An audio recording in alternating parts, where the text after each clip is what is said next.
liggéey ak ay juge ñuy amal ay ordonnance nga war koo appliquer.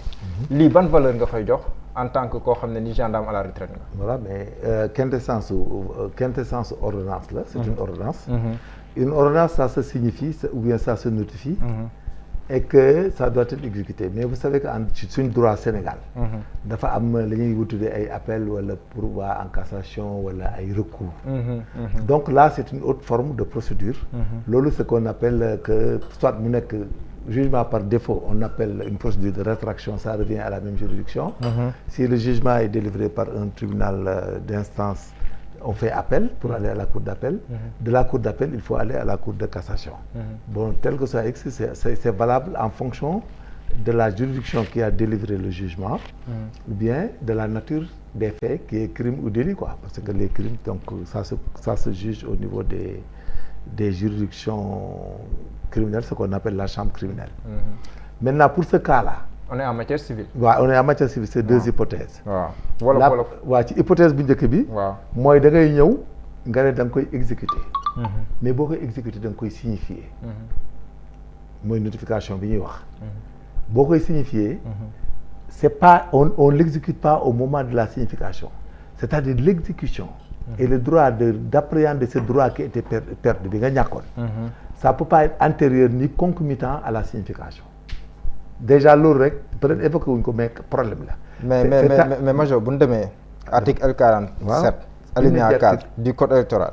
Les décisions de justice rendues et transmises à l'autorité compétente ou service de gestion du fichier électoral seront immédiatement prises en compte et traitées dans le sens prescrit nonobstant la clôture de la période de révision et du traitement des mouvements lii. tamit mooy li may wax la. c'est une disposition du code électoral. bi wax ne disposition bi laa lay wax. voilà bi wax ne application immédiate. mais bala ngay immédiate il faut yow ñu jox la ko nga décharger nga bind ci gis nga. le juge l'acte qu'il a. mais le juge notifié na ko au préfet de Ziguinchor. waaw mais il faut le notifier aussi si c'est pas notifié à la direction des élections le monsieur là il n'exécute pas. Le préfet c'est pas lui qui transcrit c'est la direction générale des élections qui transcrit. mais il transmet. waaw mais non. il transmet à la hiérarchie. xam nga en l'occurrence le ministère de l'Intérieur wala le ministre. Il faut qu'il reçoive l'ordre par voie de droit mais la solution la plus idoine et la plus légale. Pourquoi l'huissier est parti lui signifier ça? L'huissier est parti là-bas. à la DG mais tere ko mais bëgguma ñëw DG mais si décision bi rek laa bëgg. moom laa lay wax décision c'est le principe du droit. voilà ordonnance bi ban valeur juridique maanaam. xam nga valeur juridique bi mooy ça doit s'exécuter. oui c'est comme un jugement ailleurs boo xam ne le juge il dit. avec exécution provisoire nonobstant appel et opposition. oui xam nga loolu da ngay ñëw exécuter. mais ça ne veut pas dire que tu as gagné un jour les choses me tourner. et là-bas il y a un problème. mais pour le cas d'espèce dama ne da ngay signifier ba pare doog a exécuter. La direction générale des élections là. Si le monsieur là ne reçoit pas la signification de l'ordonnance. une REM de sa propre personne déchargée. foofu de ay hypothèse la mën na décharger comme mën na bañ. duggoo mais nga signifier ko à mairie c'est permis boo ko signifier à mairie nag maintenant tu accompagnes le requérant celui qui avait bénéficié de l'ordonnance. et qui demande les fiches de parrainage. il vient si on refuse tu constates le refus. mais munoo ànd ak waa ji xam nga loolu sa erreur la boo xam ne on n'en parle pas le munoo di en expulsion je te donne un exemple tu as ta maison que tu loues tu as une ordonnance d'expulsion concernant un locataire. yow doo ànd ak juge bi koy signifier ordonnance bi de quitter sous huitaine ne ko génnal léegi et cette décision on peut dire immédiatement de libérer les lieux immédiatement sans délai mais da nga koy signifier ba pare léegi ngeen doog a ñëw.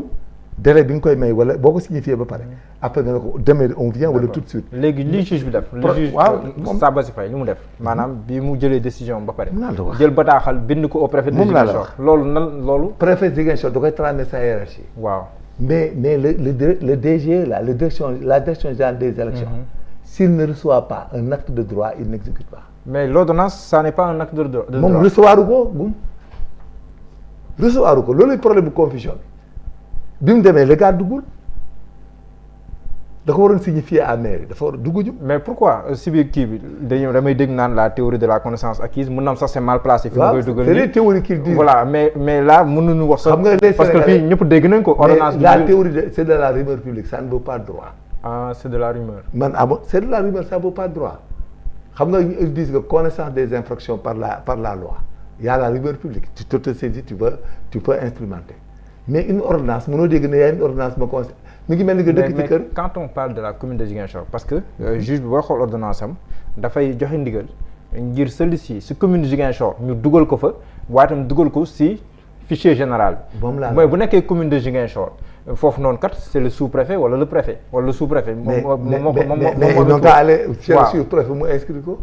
l'inscription l'objet visé est détenu par la direction générale des élections soo ñëwee foofu am problème technique da ngay dem signifier ko à mairie s'il refuse de prendre da nga koy signifier à mairie léegi boo ko signifier à mairie xam nga day considérer parce que les actes d'huissier sont signifiés à mairie dans les mairies sont signifiés à mairie c'est boo ko signifier mairie léegi nag le monsieur là qui voulait avoir les fiches de parrainage foofu ngay doog a àndaat ak moom ñëw nag pour qu'il prenne les fiches mais fekk tu as l'acte signifié à mairie léegi nag là-bas s'il refuse y a un rep ngay mën a def tu fais un recours en excès de pouvoir parce que ils ont refusé mais tu fais un recours en excès de pouvoir si c'était un particulier boo bëgg génn sa kër wala dara mais les gens vont venir avec les gens pour l'expulser xam nga mais maintenant comme c'est l'État mais il y a des procédures qui sont adéquates tu fais un recours en excès de pouvoir et que les procédures continuent nonobstant ce qu'a défendu la direction générale qui parle de suspension. loolu dina si ñëw man dinaa ñëw. de l'arrêt que l'arrêt était suspensif par rapport à ça mooy nekk deuxième mais man sama constatation li ma lay wax man li ma gis man constaté ko il y a de l'irrégularité dans la forme parce que acte bi ngay signifier waaj mënta ànd ak exécution bi en même temps même si le temps est une seconde da ngay signifier ba pare ba signifier ba am acte rempli il refuse tu pars à la mairie tu notifies ça à la mairie léegi nag boo paree immédiatement bu la neexee d'une minute à l'autre léegi nag nga àndat ak moom téye sa acte signifié acte bi ñu signifié léegi nag là-bas il demande d'être remis dans ses droits s'il refuse vous constatez le refus et vous faites un rep. d'accord man loolu laa gis de loolu laa comprendre. maître Babacar Ndiaye si ordonnance bi laay ñëw laata ñu ñëw si li nga xam te ni moom moo xew DGE si na ngeen ko déggee ndax bi ñu jëbal